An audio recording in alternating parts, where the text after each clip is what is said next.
Let me bring in Dr. Efrat Sopher, is chair of the Ezri Center for Iran and Gulf States Research. Good morning. Is this a game changer? Good morning, Vaughan. Yes, this is indeed a game changer. This I think will change the course of this conflict. I think it demonstrates that the US has full understanding that a nuclear Iran is not an acceptable option. So I think this will change the course not only of the conflict, but of the way that other powers within the region will see the way that the US, Israel, and indeed the West are willing to deal with destabilizing forces such as the Iranian regime. But how is Iran likely to react in your view? I mean, they do have options. They could do nothing. They could do what they seem to have done overnight, which is to strike back, or they could just wait and bide their time. So the Iranians, as you say, are very good at biding their time. They're kind of, the Persian thinking is quite parallel to the Chinese. Their idea of timing is much more long-term. But this is where I think the mullahs have met their match with Donald Trump. So Iran could increase its missile projectiles. And we can see, as Gideon said, the missiles that are being used by Iran now have a larger radius. And we saw that they've been using cluster bombs, which are far more damaging. So they could continue with that. They could also start targeting US forces in the region.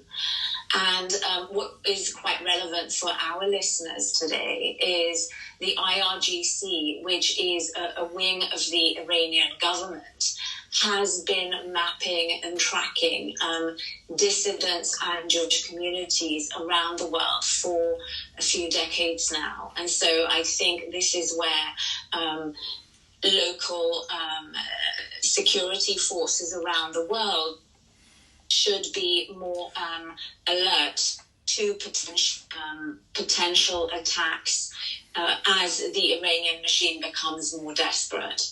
I do know that colleagues from the BBC Persian service have been very worried and very concerned about threats they've received. More than that, in some cases, you're suggesting that sort of activity could increase. Yes, I think we need to be mindful of that. As you said, your colleagues from the BBC Persian service have been threatened. We saw the case of the Iran international journalist Pouya Zerati, who was attacked in broad daylight in London. And this is just, I think, the tip of the iceberg of what's been happening. On Friday, the protest outside of the Iranian embassy, where Iranian dissidents were protesting and were very badly beaten up by pro-Iranian individuals, Iranian regime individuals, I should say. And so this is something that I think in the UK we should really be mindful of. Do you go along with what Gideon was saying there, that, regime change, if it happens, will happen? It can't be imposed by a bombing. Do you take that view as well, or do you think that this actually is going to shake the regime in Iran? Well, I think it sets the scene for potential regime change. I think it is very much Iranian people, and I know that there is a very vibrant opposition movement, both in the diaspora and inside of Iran, which have been kind of the opposition movement has been persecuted for decades. Hopefully, one would hope they would organize and be able to reshape their own destiny, their country's own destiny, and topple the regime, which is more than anything a threat to the Iranian people. Let me go back to Gideon, if I may, just to close off.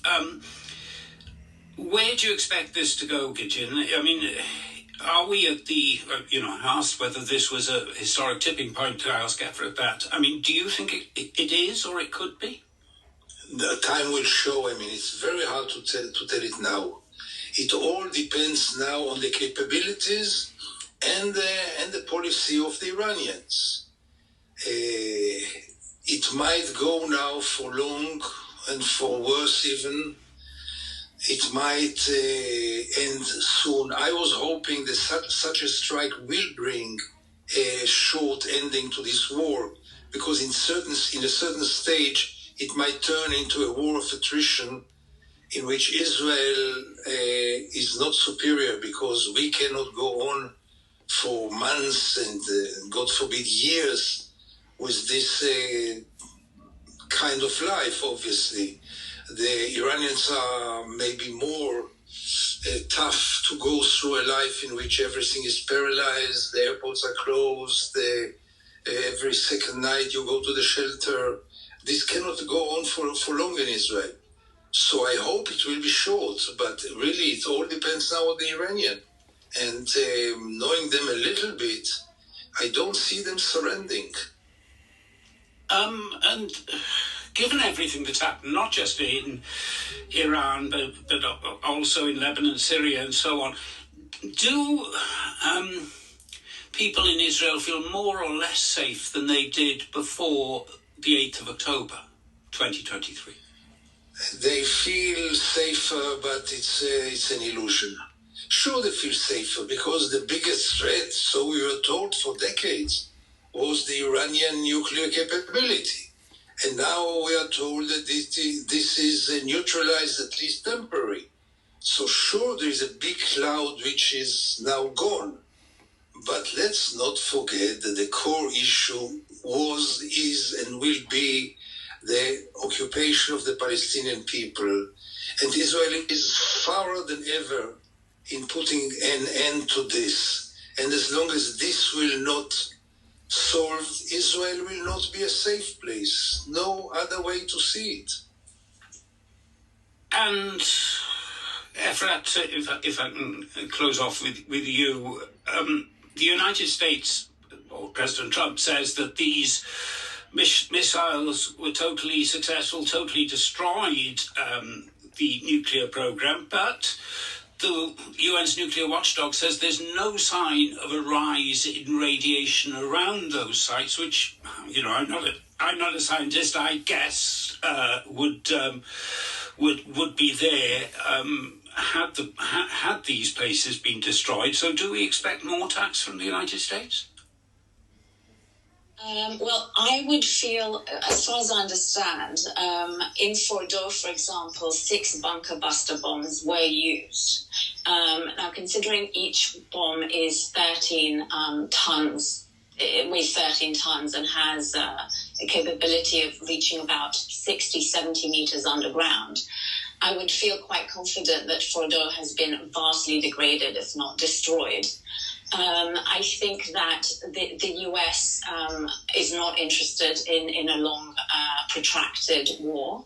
I think it was targeted, and hopefully this would be the beginning and end of US involvement. Hopefully that sent enough of a message. But I think just in going back to Gideon's message, I think by degrading the Iranian regime's capability, thinking long term, we will be able to solve the regional issues that we have because the Iranian regime is so destabilizing, did fund and train the October 7th atrocities, for example, and cause instability in Lebanon, Syria. Now that these proxies are gone, just an optimistic note for our listeners is that hopefully on the other side of this conflict we'll have an expansion of the Abraham Accords, which is a paradigm shifting